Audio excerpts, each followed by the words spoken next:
And the Lord said unto Moses, Stretch out thine hand over the sea, that the children of Israel may go through dry land. Exodus 14 verse 16. A wall of water stands between freedom and captivity.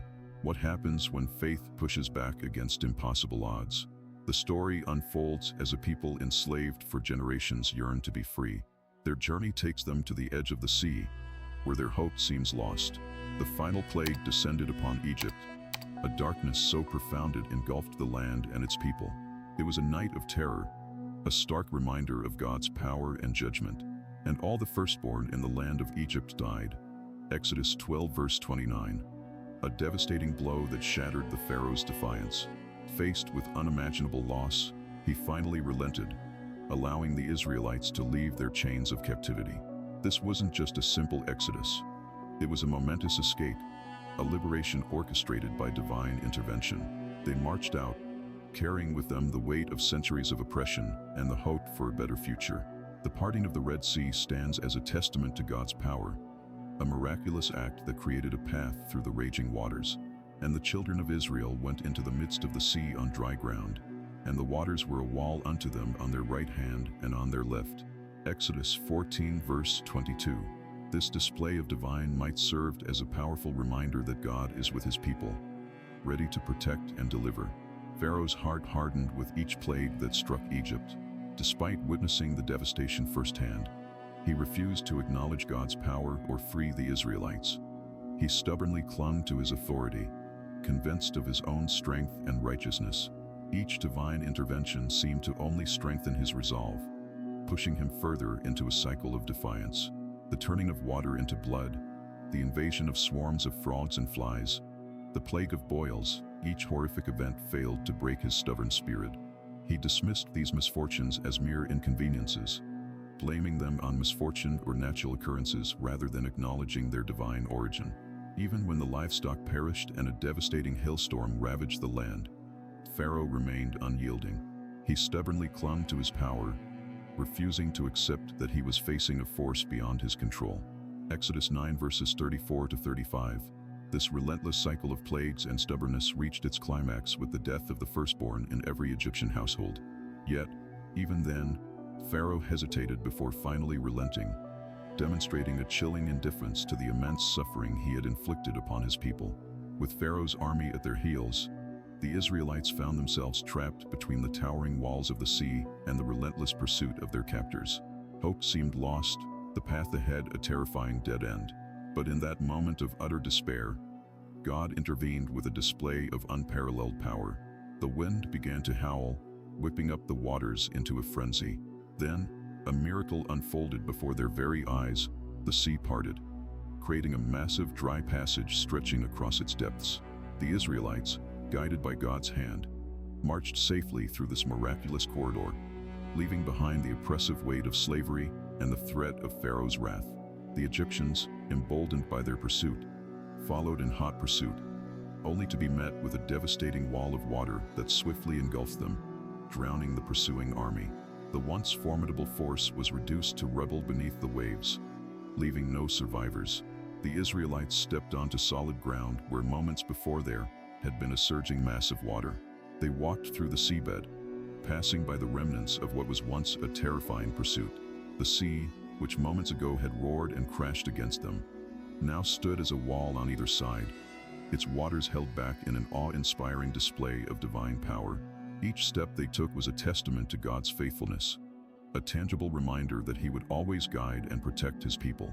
They looked back at the receding waves, knowing that what had been their path to despair had become a monument to God's miraculous intervention.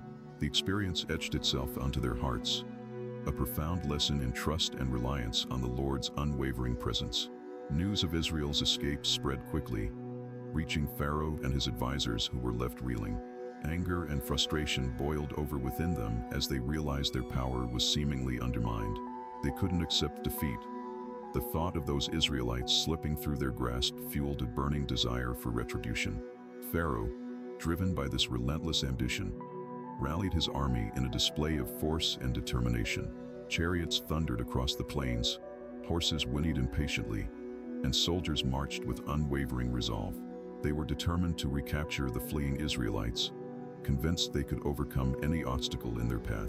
The Egyptians' pursuit was relentless, their chariots speeding after the escaping Israelites, their hearts set on reversing this humiliating turn of events. Their determination seemed unshakable. They chased across the expanse, eager to bring those who had dared defy them back under their control. The Egyptians pressed forward, their pursuit relentless, but their confidence soon turned to panic. The very ground beneath their feet shifted, the sea parting before them, and a path appeared, seemingly inviting them to victory. Driven by blind ambition and fueled by rage, they marched into this unexpected opening. But their triumph was short-lived. The winds began to howl, whipping up the water into a frenzy. The shallows deepened rapidly, the once firm ground now treacherous and unforgiving. Chariots sank into the mire, horses struggled against the surging currents, and soldiers found themselves swept away by the relentless force of nature. The waters roared back with devastating power, swallowing them whole. It was a terrifying spectacle, a symphony of chaos and destruction. There was no escape, no way to outrun the fury of the returning sea. The once proud army was reduced to nothing more than scattered debris, lost in the depths. Moses stood before his people, a pillar of strength and unwavering faith. The weight of their freedom rested upon his shoulders, and he carried it with dignity and resolve. His voice, clear and strong, rang out across the vast expanse, guiding them through the wilderness, leading them towards the promised land.